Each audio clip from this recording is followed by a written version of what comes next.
चलो, तो थोड़ा सा न्यूक्लियोटाइड्स का रिवीजन लेते हैं हम लोग। न्यूक्लियोटाइड्स मतलब अपना सारा न्यूक्लिक एसिड का, प्रोटीन्स तक हमारा हो गया है कल। तो एक शॉर्ट में न्यूक्लियोटाइड्स क्या होते हैं, या हमारा पूरा का पूरा न्यूक्लिक एसिड का क्या होता है, ये देखते हैं। ठीक है, जब हमारा रिवीजन चल रहा है तभी इसके कुछ इंपॉर्टेंट पॉइंट्स जो है वो ध्यान में रख लो। इसमें कौन सा स्ट्रक्चर इंपॉर्टेंट है वो आपको बताती हूँ मैं, accordingly you can mark. So nucleic acid का सबसे बड़ा प्रॉपर्टी क्या है कि इसमें they can produce their replica. ठीक है, these are the genetic materials of the cell. Okay, ये क्या होते हैं, ये जेनेटिक मटेरियल होते हैं and they can produce their replica, मतलब वो रीजनरेशन कर सकते हैं। Okay, so they pass certain kind of information from one generation to the next. This particular information is known as genetic information.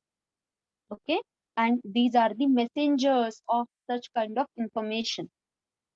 So ये जो nucleic acids होते हैं इनके दो टाइप्स होते हैं, one is RNA, another is DNA. Okay, DNA and RNA.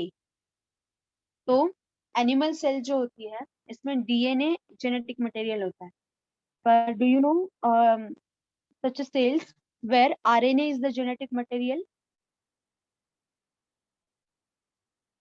Yes, आपको पता है ऐसे कौन से सेल जिसमें आरएनए मेन मटेरियल होता है, जेनेटिक मटेरियल होता है? ट्रांसक्रिप्शन। नहीं, ये तो प्रोसेस है, सेलुलर प्रोसेस है ट्रांसक्रिप्शन। सो कहाँ पे होता है आरएनए, कहाँ पे होता है? अगर मैं बताऊंगी ना आपको तो आप बोलोगे कि ये कितना सिंपल है। Plant cell. Yes, plant cell. No no, plant cell में भी डीएनए होता है। ऐसा नाम है जो आप नियर अबाउट आप डेली वो नाम लेते हो। वायरस। एग्जैक्टली, वायरल सेल्स में आरएनए जो होता है ना वो जेनेटिक मटेरियल होता है। जैसे अपना ये फेमस वायरस कोविड-19 वायरस, ठीक है, इसमें भी क्या है, इसमें भी कौन सा है वायरस, तो कोविड-19 वेरिएंट जो है इसमें भी आरएनए ही इसका जेनेटिक मटेरियल है। So this does not mean that कि डीएनए वायरस होता ही नहीं है, ऐसा नहीं होता। ओके, कुछ वायरसेस जो होते हैं वो डीएनए वायरसेस भी होते हैं, मतलब उनमें डीएनए जेनेटिक मटेरियल होता है, पर कुछ वायरसेस जो होते हैं वो आरएनए वायरसेस होते हैं, मतलब उनमें आरएनए जेनेटिक मटेरियल होता है। तो एनिमल सेल में डीएनए जेनेटिक मटेरियल होता है। ओके, तो इन दोनों में डिफरेंस क्या है, डीएनए एंड आरएनए में? तो यहाँ पे जो शुगर है मेनली, मतलब इसका जो स्ट्रक्चर है वो कौन सा है, वो राइबोज शुगर है यहाँ पे। और यहाँ पे कौन सी है, यहाँ पे डीऑक्सी राइबोज शुगर है। मतलब यहाँ पे एक ऑक्सी ग्रुप जो है, एक ओएच ग्रुप जो होता है वो रिमूव किया होता है। ओके, कहाँ पे, डीएनए। तो ये डिफरेंस हमें ध्यान में लेना है। तो सिंपली फ्यूरान शुगर पता है ना आपको, वही स्ट्रक्चर है इसका, पेरेंट कंपाउंड वही होता है इसका। तो देखो अगर इसका आप स्ट्रक्चर देखते हो तो पेरेंट स्ट्रक्चर बता रही हूँ मैं आपको, ये स्ट्रक्चर आपको लर्न करना पड़ेगा। हाँ, तो यहाँ पे CH2OH H,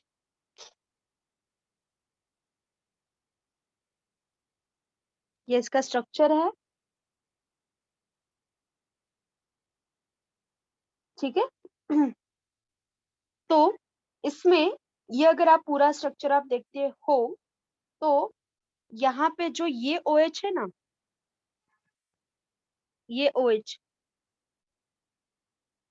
तो ये OH रिमूव किया जाता है in case of deoxy ribose sugar which is present in the DNA. तो यहाँ पे ये सेकंड पोजीशन आता है, देखो 1 2 3 4 and this one is 5। Okay, तो यहाँ पे ये सेकंड पोजीशन आता है, दैट्स व्हाई डीएनए की जो शुगर है ना उसको क्या कहा जाता है, 2 डी ऑक्सी राइबोज। ऐसे भी इसको कहा जाता है। तो डी ओरिएंटेशन है, डेक्स्ट्रो ओरिएंटेशन है, तो डी राइबोस कहो या 2 डीऑक्सी डी राइबोस, ठीक है। तो इसके डीएनए जो होता है या आरएनए भी है, ये पॉलीमर्स होते हैं, मतलब they are made up of the repeating monomers. तो इसमें जो मोनोमर होते हैं ना, उनको क्या बोलते हैं, उनको न्यूक्लियोटाइड बोलते हैं। क्या बोलते हैं उनको? न्यूक्लियोटाइड्स, ठीक है।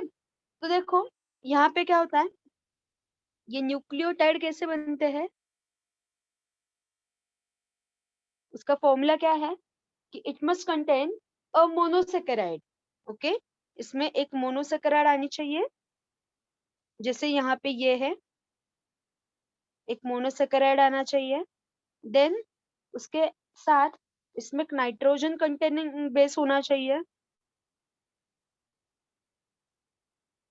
It should contain one nitrogen containing base and then it should contain one phosphate group। अगर ये तीनों चीजें एक साथ आती है तो उसको आप क्या कहेंगे, it is a nucleotide. Okay, एक फॉस्फेट ग्रुप आना चाहिए, तो ये नोट कर लो आप।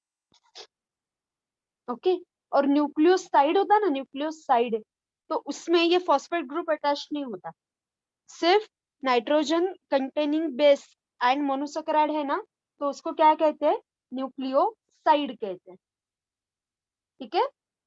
तो ये बेसिक बात जो है ये आप ध्यान में रख लो। सो यहाँ पे हमने मोनोसैकेराइड का स्ट्रक्चर देख लिया, ये जो स्ट्रक्चर है मोनोसैकेराइड का स्ट्रक्चर है, ये जो हमने देखा है। अब हमें नाइट्रोजन बेस के बारे में बात करनी है, ठीक है। What is the nitrogen base?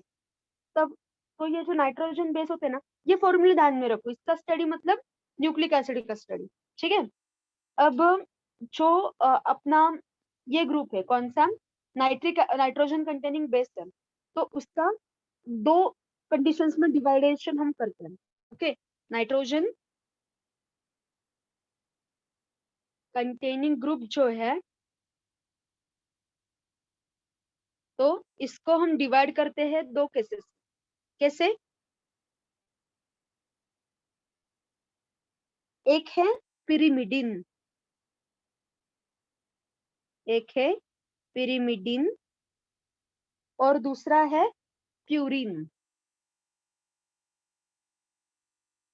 ठीक है। पिरिमिडिन जो है उसका पेरेंट कंपाउंड कैसा है, पिरिमिडिन का बता रही हूँ मैं, मेरे साथ ड्रॉ करो आप लोग।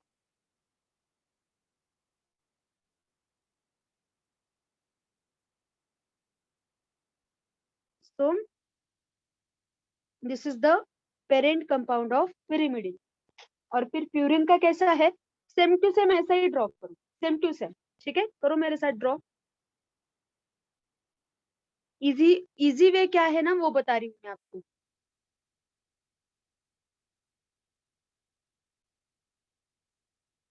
हाँ, किया ड्रॉ ये same to same.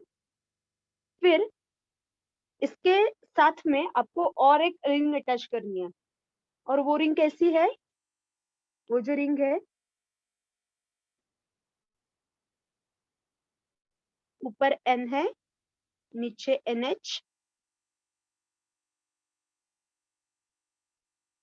Okay, so this kind of ring, बस इतना ही आपको अटैच करना है, this is called as purine. Okay, अब पिरिमिडीन्स जो है वो टोटल 3 है, 3 इन नंबर, एंड प्यूरिन जो है ना वो 2 है। कौन से प्यूरिन कौन से है, A and G, adenine and guanine. And ये कौन से है, cytosine, uracil and thymine, cytosine, uracil and thymine. Okay, ये है।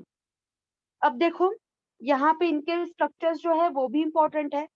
तो सबसे पहले पिरिमिडिन के ले लेते हैं। पिरिमिडिन का जो पेरेंट ग्रुप है वो वो ड्रॉ करो।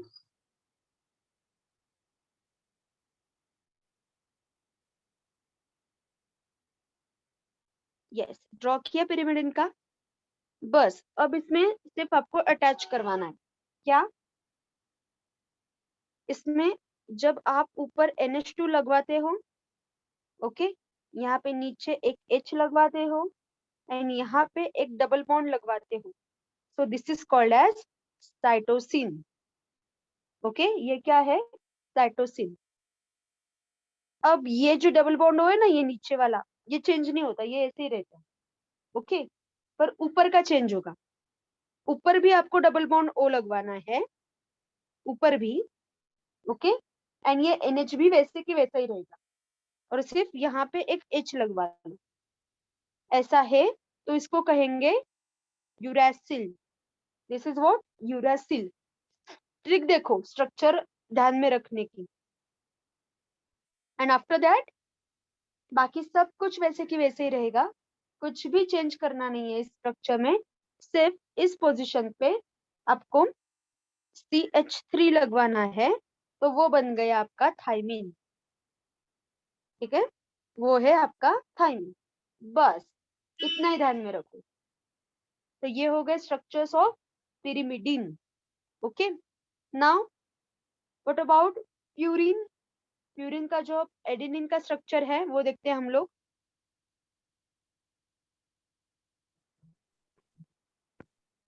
देखो,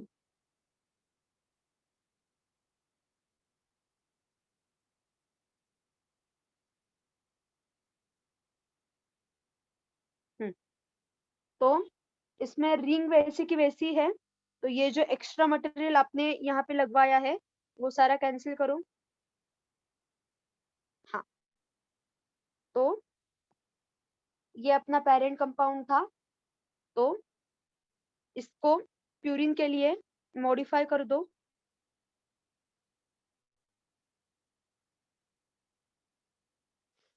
कर दिया?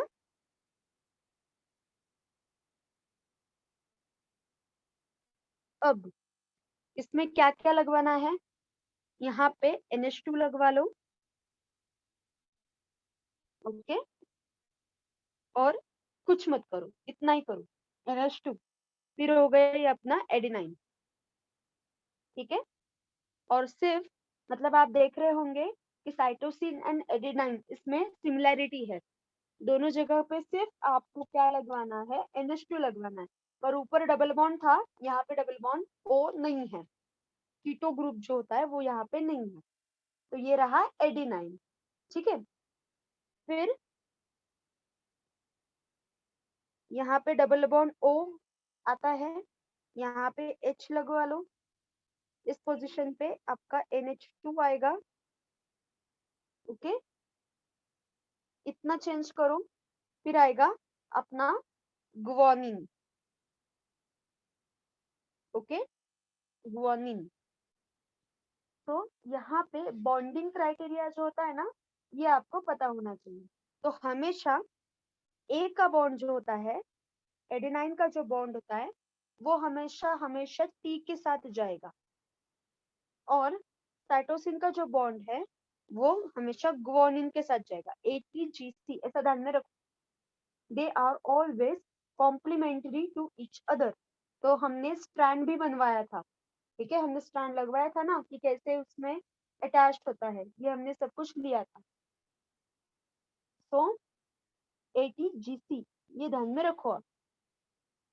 सो हमेशा गुआनिन जो होता है ना, तो adenine always forms two hydrogen bond with thymine. ये हमेशा डबल बॉन्ड होता है और ये ट्रिपल बॉन्ड होता है, ये आप ध्यान में रखो। इसका डबल बॉन्ड होता है, इसका ट्रिपल बॉन्ड होता है। ठीक है, यहाँ तक समझ में आ गया है सबको?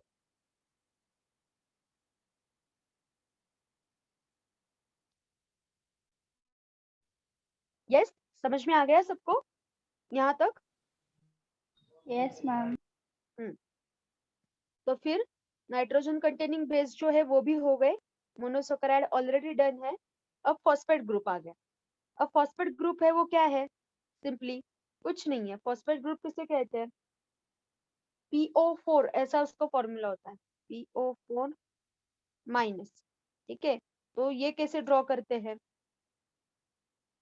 सिंपली क्या करना है, फॉस्फेट ग्रुप मतलब क्या कि आपका एक, ओके, ऐसा इसका स्ट्रक्चर होता है। और उससे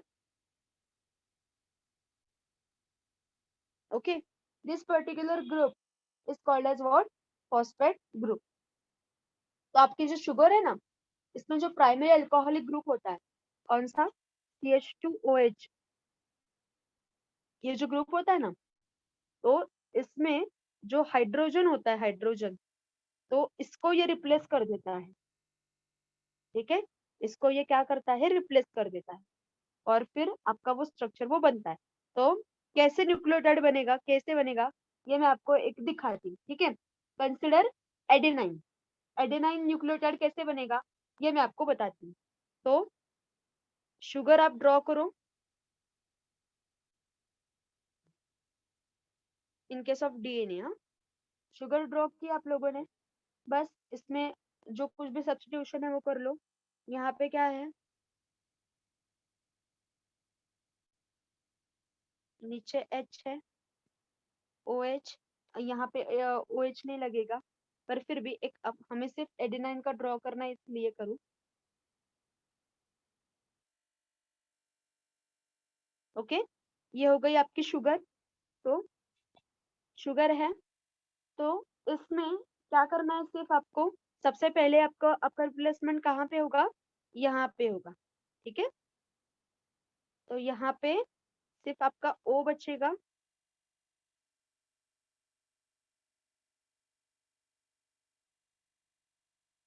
ओके, फॉस्फेट ग्रुप आ गया। This is sugar phosphate backbone. ये क्या है? Sugar and phosphate backbone. अब यहाँ पे आपका एक न्यूक्लिक एसिड आ जाएगा। कहाँ पे आएगा? ये जो OH है ना यहाँ का, यहाँ पे आपका वो जो कौन सा आपका जो नाइट्रोजन कंटेनिंग बेस है वो वहां पे आ जाएगा। ओके, और कैसे आएगा वो भी? ये ग्रुप है, ये OH ग्रुप पूरा का पूरा रिप्लेस हो जाएगा।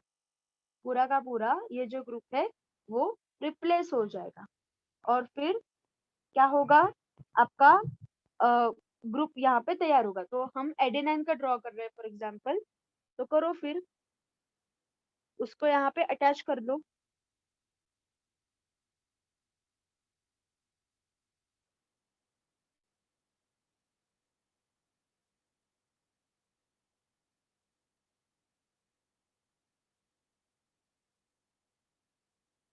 करेक्ट है कि नहीं देखो एक बार।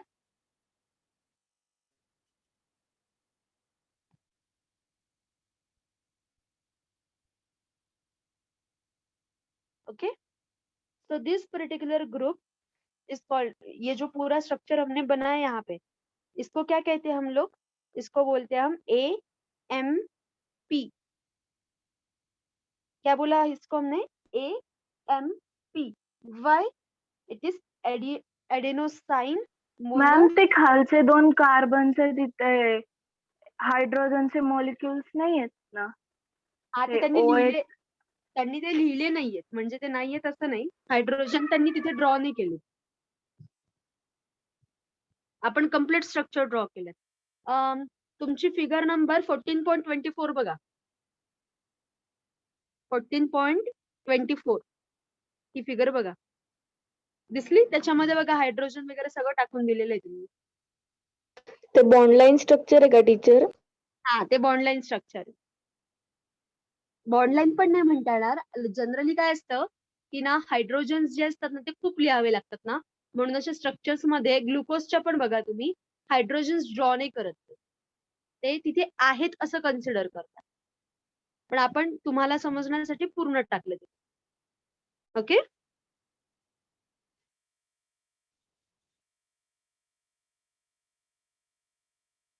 समजलं का? Yes ma'am. हाँ, तो बस ये हो गया फिर अपना AMP, adenosine monophosphate. Okay, adenosine monophosphate. फिर यहाँ पे अगर ये जो एडेनाइन है तो इसके पार्ट्स देखो कौन से। दिस पर्टिकुलर पार्ट कौन सा वाला? ये,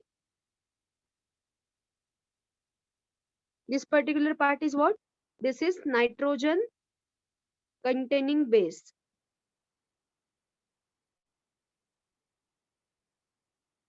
This is what? This is sugar. And this is phosphate group. बस बन गया अपना न्यूक्लियोटाइड। और जब ऐसे बहुत सारे न्यूक्लियोटाइड्स एक दूसरे को अटैच होते हैं तब अपना बन जाता है डीएनए का स्ट्रक्चर पूरा का पूरा, या आरएनए का, किसका भी।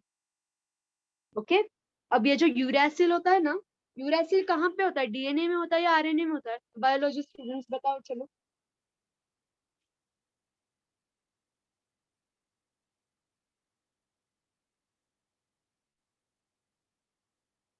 RNA मध्ये. हा, आणि मग काय रिप्लेस करतो तो? कशाच्या जागी युरॅसिल आहे आरएनए मध्ये? थायमाइन. थायमिनच्या जागी आहे. ओके, म्हणजे इथेच एक डिव्हिजन करून घ्या तुमच्याकडे, डीएनए आणि आरएनए.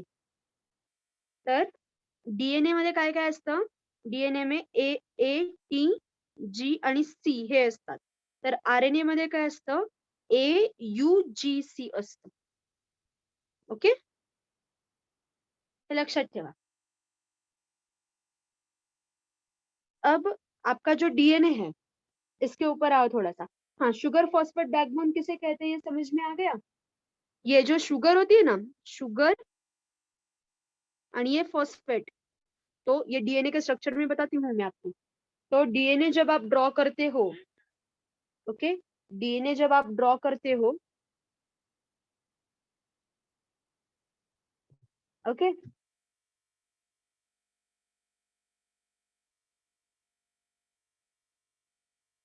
तो ये छोटा बड़ा हो गया, ऐसा नहीं होना चाहिए, पर approximately this is the structure of DNA. Okay, तो इसमें ये जो येलो लाइंस है ना, ये शुगर फॉस्फेट बैकबोन के येलो लाइंस है. मतलब ये शुगर है आपकी, ये, और ये फॉस्फेट, तो ये ऐसा एक्सटर्नल स्ट्रक्चर फॉर्म करता है. और ये जो इंटरनल स्ट्रक्चर होता है ना, ऐसे इसमें बॉन्ड्स होते हैं 2 3 1 2 तीन तीन के सेट में.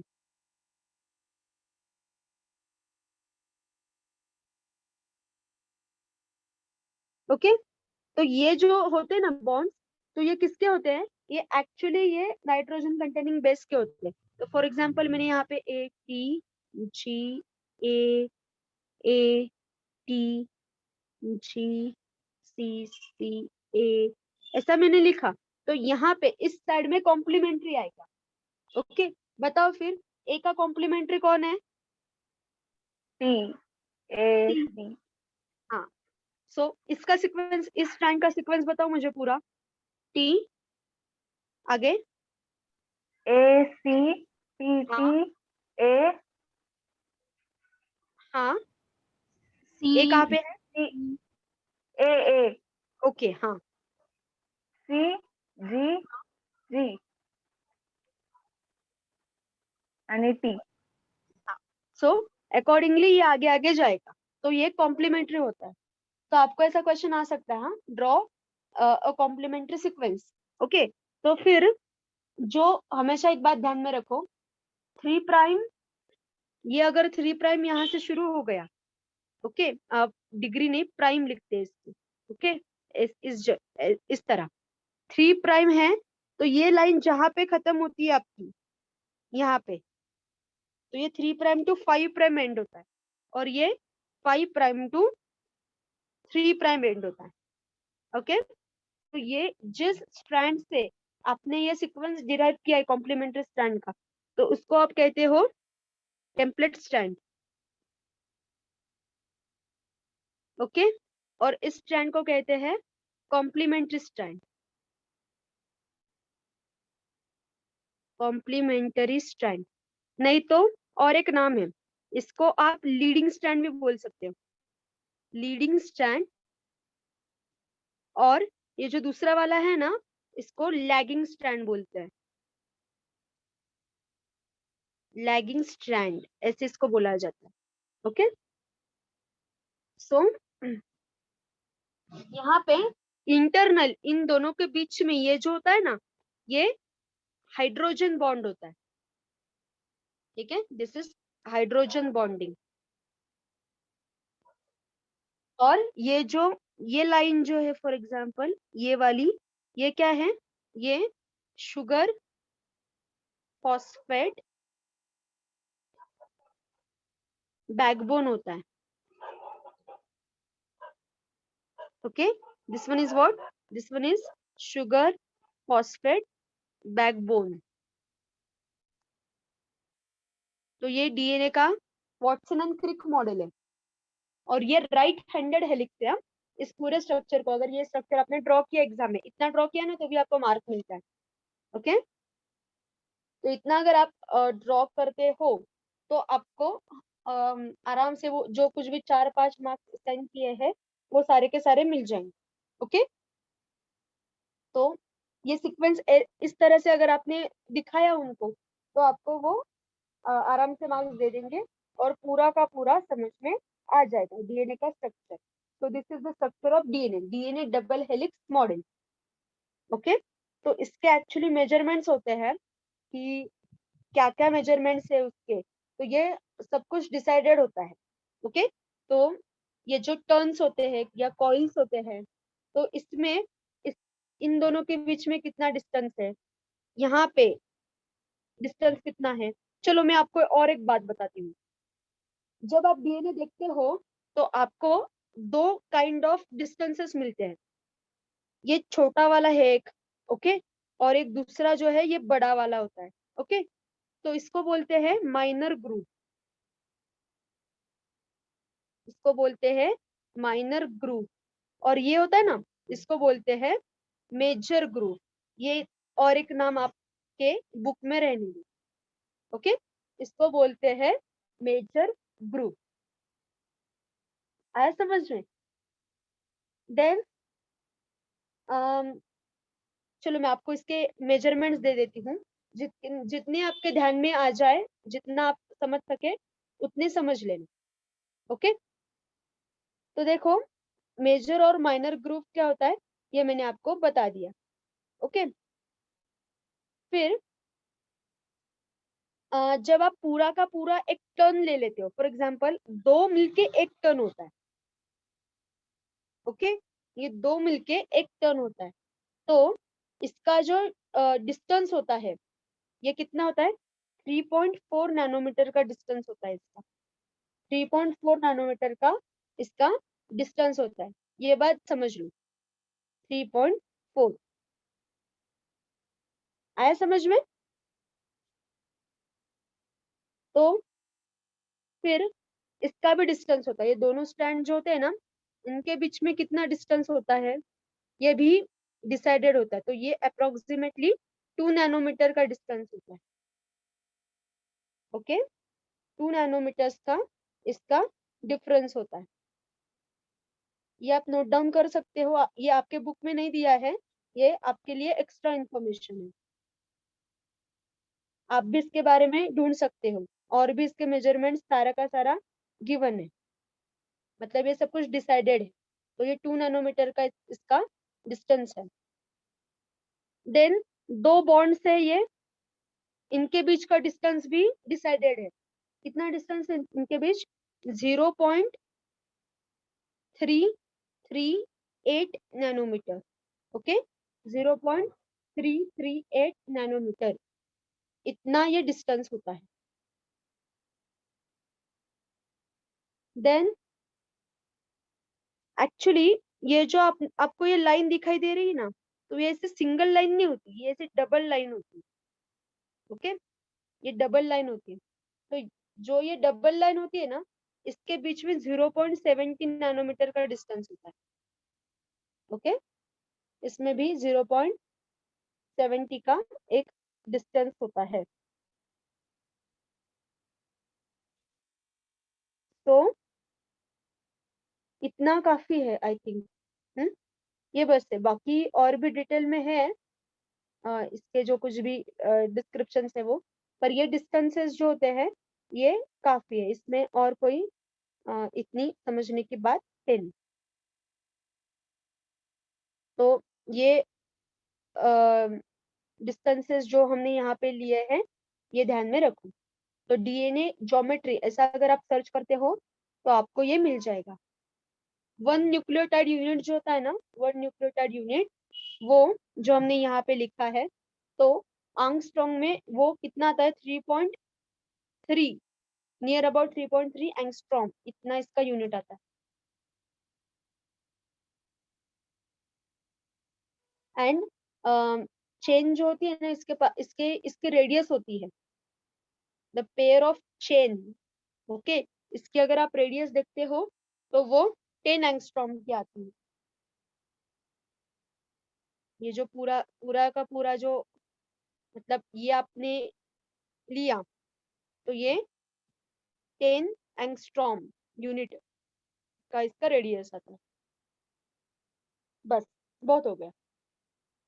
अगर ध्यान में है तो लिखो डायग्राम में, नहीं तो अगर इतना आपके बुक में नहीं दिया है और आपसे ये इतनी बात एक्सपेक्टेड भी नहीं है एट दिस पर्टिकुलर स्टेज, अपने बेसिक स्ट्रक्चर भी अगर ड्रॉ किया ना तो भी चलेगा। तो ऑल टुगेदर हमने क्या क्या देखा, अब हम विथ रिस्पेक्ट टू सेल देखते हैं एक बार। आपके पास एक सेल है, ओके, तो उस सेल में जो कार्बोहाइड्रेट्स आते हैं, ओके, कार्बोहाइड्रेट्स जो आते हैं, दे सर्व as the carbon source. Cell will get nutrition and energy out of them. इस एनर्जी का यूज करके, ओके, इस एनर्जी का यूज करके वो क्या करेगी सेल, वो प्रोटीन सिंथेसिस करेगी, ठीक है, प्रोटीन सिंथेसिस करेगी। पर ये प्रोटीन सिंथेसिस कैसे होता है, what is the step of protein synthesis? तो सबसे पहले क्या होता है, आपका डीएनए है, डीएनए के पास जेनेटिक इंफॉर्मेशन है, डीएनए से आपका आरएनए बनता है, उसके लिए जो प्रोसीजर होती है उसको बोलते हैं ट्रांसक्रिप्शन। एग्जैक्टली, उसको बोलते हैं ट्रांसक्रिप्शन। फिर आरएनए से प्रोटीन बनता है, उस स्टेप को क्या बोलते हैं, ट्रांसलेशन, ओके, इसको बोलते हैं translation. So all these biomolecules are linked in such a way, ठीक है, समझ में आ गया? या इस सिंपल चार्ट से आप शॉर्ट में हर एक का क्या बना सकते हो, ऐसा डायग्राम बना सकते हैं। और एक प्रोसीजर मैं आपको बताती हूँ, डीएनए से अगर डीएनए ही बना, डीएनए से अगर डीएनए की ही कॉपीज बन गई, तो उसको क्या कहते हैं, डीएनए रेप्लिकेशन, उसको बोलते हैं डीएनए रेप्लिकेशन। और अगर एक डीएनए से बहुत ही सारे डीएनए बन गए, n नंबर ऑफ डीएनए बन गए, तो इनको बोलते हैं डीएनए पॉलीमराइजेशन। ये सारे क्या है, ये जो सारे स्टेप्स जो हमने यहाँ पे लिए, ये सारे के सारे मेटाबॉलिक रिएक्शंस है जो बॉडी में हर रोज होते हैं। और डीएनए से बहुत सारे डीएनए बनाना, इसके लिए ही एक मशीन होता है जिसको बोलते हैं पीसीआर, पॉलीमरेज चेन रिएक्शन। इस मशीन को, ये एक मशीन होता है जिससे एक डीएनए की कॉपी से thousands of millions of copies बनते हैं डीएनए के, और उस मशीन का नाम है पीसीआर। और एक मशीन है और जिसके नाम से ये टेस्ट किए जाते हैं, जिसका नाम अब बच्चे बच्चे को भी पता है, वो है आरटीपीसीआर, आरटीपीसीआर। किसी को पता है क्या ये आरटीपीसीआर क्या है? पीसीआर तो क्या है, मैंने बोल दिया, ये आरटीपीसीआर क्या है, फुल फॉर्म तो पता है क्या इसका?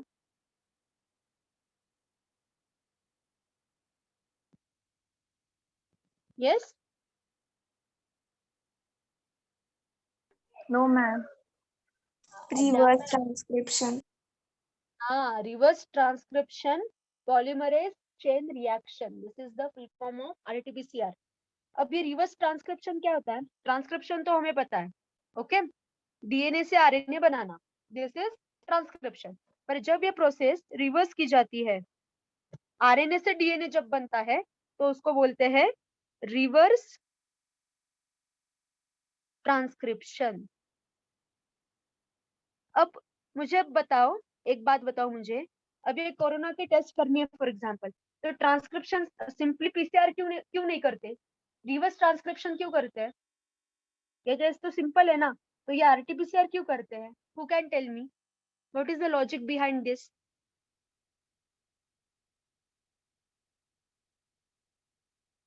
क्या लॉजिक होगा इसके पीछे, कभी सोचा है?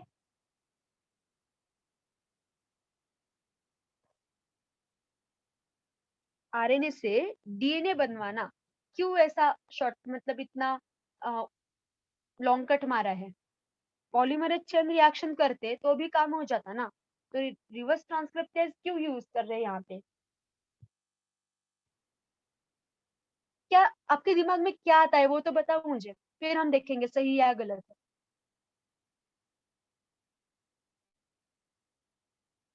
Ma'am, virus consists of RNA. Exactly, right answer. Virus में डीएनए है ही नहीं, वायरस आरएनए वायरस है, मतलब उसका जेनेटिक मटेरियल आरएनए है। तो आरएनए से आपको टेस्ट करना है तो आरएनए से पहले उसको डीएनए बनवाना पड़ता है, क्योंकि टेस्ट तो डीएनए का है, पर है हमारे पास आरएनए, तो क्या करें? तो इसलिए आरएनए से पहले डीएनए बनवाते हैं वो लोग और फिर पीसीआर करते हैं। सो this is RT-PCR, reverse transcriptase PCR. तो ये रिवर्स ट्रांसक्रिप्टेज जो होता है ना, ये एंजाइम होता है एक, जो हमने अभी एंजाइम के बारे में भी सुना ना। हाँ, तो यहाँ पे हर एक स्टेप में दिस, एट दिस स्टेज, ये दोनों स्टेज पे, यहाँ पे, यहाँ पे, यहाँ पे, हर एक स्टेज पे नंबर ऑफ एंजाइम्स काम करते हैं, number of enzymes. You can't even just imagine how many enzymes are there in your body. More than 1,000 enzymes you have, working enzymes. तो इतने enzymes हर एक स्टेप पे काम करते हैं। तो यहाँ पे भी है, पॉलीमरेज चेन रिएक्शन में डीएनए पॉलीमरेज 3 काम करता है।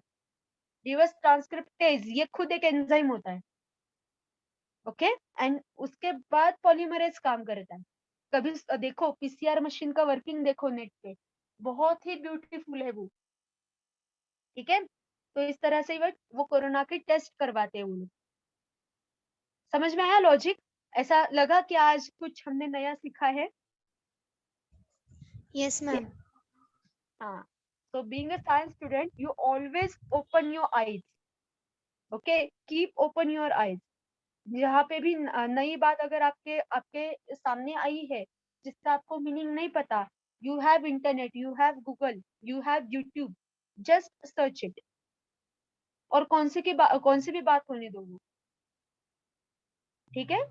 CT value, what is CT value आपको पता होना चाहिए, साइंस स्टूडेंट है ना आप, और बायो के लोगों को तो 100% पता होना चाहिए, because this is all related to biology, okay.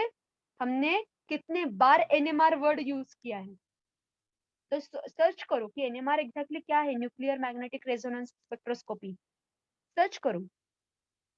In this way you will prepare your aptitude for the entrance exams, different entrance exams and the interviews associated with them, okay। तो यहाँ पे हमने अपना ये जो पार्ट है division वाला part ये खत्म कर दिया है। जो भी इम्पोर्टेंट पॉइंट्स है ये हमने यहाँ पे लिए हैं। Now tell me, do you have any kind of doubt with this things? Doubt है आपको कुछ? टीचर तो प्रॉब्लेम 14.5 आहे ना, तो एक्सरसाइज मध्ये पेज नंबर 318 वर 318, हाँ ओके। क्या है वो problem? Draw a schematic representation of tri nucleotide segment ACT of a DNA molecule, okay. क्या बोला इन लोगों ने कि आपको A, C and T. Okay, ऐसा सीक्वेंस ड्रॉ करना है ऑफ अ डीएनए मॉलिक्यूल। तो उन्होंने क्या सॉल्यूशन दिया है, in DNA molecule sugar is deoxyribose, the base A in the given segment is at 5 prime end while the base T at the 3 prime end. Hence the schematic representation of the given segment of DNA is. Okay, उन लोगों ने आपको दिया है, तो वो horizontal line देखो, phosphate deoxyribose, phosphate deoxyribose, phosphate deoxyribose. so what is that? Phosphate है, फिर शुगर है, फॉस्फेट है, शुगर है, फिर फॉस्फेट है। so this is the sugar phosphate backbone. ठीक है, ये क्या है, ये शुगर फॉस्फेट बैकबोन उन लोगों ने दिया है। अब इस बैकबोन को क्या अटैच होता है, हमारा नाइट्रोजन कंटेनिंग बेस अटैच होता है। तो वो कहाँ पे होगा, ये ऑफ कोर्स फॉस्फेट ग्रुप को अटैच, फॉस्फेट ग्रुप को तो अटैच नहीं होगा, तो वो शुगर को अटैच होगा। ठीक है, वो किसको अटैच होगा, शुगर को। यहाँ पे और एक शुगर डाल, 3 है ना इसलिए, तो शुगर को अटैच होगा। तो यहाँ पे आपका जो सीक्वेंस है वो कैसा है, वो 5 प्राइम टू 3 प्राइम सीक्वेंस है। तो जितने शुगर से उतने शुगर्स को नीचे आपका एक एक न्यूक्लियोटाइड अटैच होगा। तो एस को एक मतलब एक शुगर को एडेनाइन होगा, फिर साइटोसिन एंड फिर थायमिन। इतना ही एक्सपेक्टेड है, आपको उन्होंने स्ट्रक्चर नहीं पूछे हैं। Okay, they haven't asked you this structure, उन्होंने सिर्फ स्कीम वहां पे पूछी है। हमेशा ध्यान में रखो नाइट्रोजन बेसिस जो होते हैं ना, नाइट्रोजन कंटेनिंग बेस जो होते हैं, वो हमेशा आपके जो कुछ भी शुगर है ना वहां पे, उस शुगर को ही अटैच होंगे, फॉस्फेट ग्रुप को नहीं। और एक बात, फॉस्फेट ग्रुप है वो भी शुगर को ही अटैच होता है। ठीक है, फॉस्फेट ग्रुप भी है ना, वो भी शुगर को ही अटैच होता है। तो sugar is important. Sugar is the central component to which these two components are being attached. आया समझ में?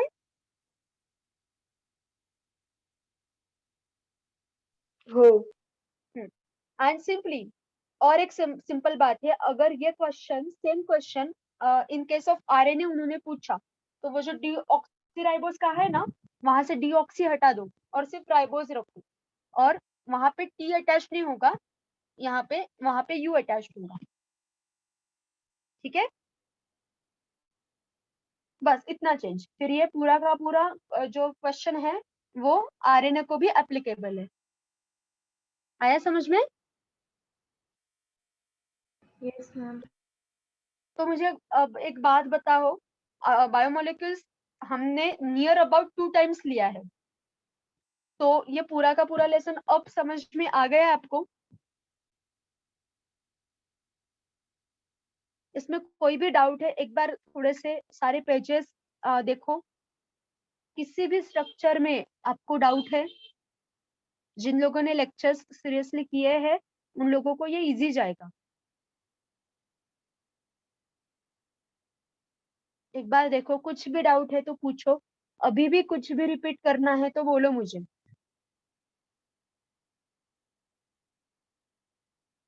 और ये जो हमने ये चार्ट बनाया ना, ये ध्यान में रखो, this is important. In this chart, you will get to know which compound is necessary in your cell. That's why while starting this lesson, we have discussed about the cellular structure.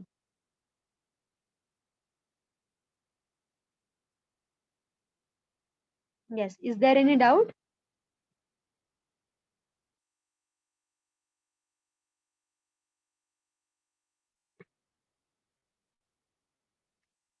Okay, so if there is no doubt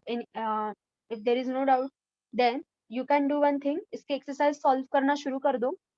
Okay, easy है, बहुत ही easy exercise है इस lesson की। Okay, और वो मुझे Saturday तक दिखाओ, नेक्स्ट सैटरडे तक। और हम एक और काम करते हैं, जो थेरोटिकल एंड इजी लेसन है ना, मतलब यहाँ से आगे, मतलब 15th वाला लेसन है, सिंपल लेसन है वो भी, then 16 chemistry in everyday life, ये जो सारे सारे थेरोटिकल एंड इजी लेसन है, ये पहले हम कवर कर लेते हैं।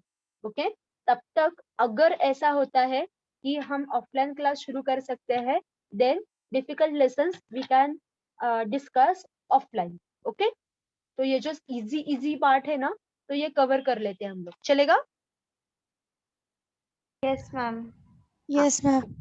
Okay, so now our strategy will be 15th and 16th lesson हम कवर कर देंगे, ठीक है?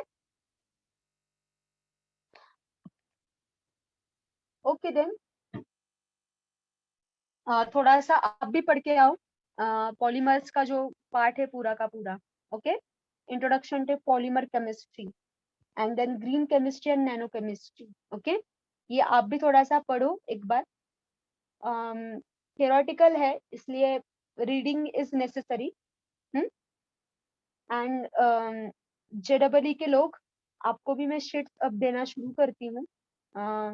मैं वेट कर रही थी कि थोड़ा सा हमारा मैटर हो जाने दो, फिर मैं आपको सेंड करने वाली थी. अब नेक्स्ट वीक से जेडबलई का भी शुरू कर देंगे थोड़ा थोड़ा. ओके, ठीक है. फिर this is okay for today. From next lecture, we will start 15th lesson and after that 16th lesson. So we can stop here.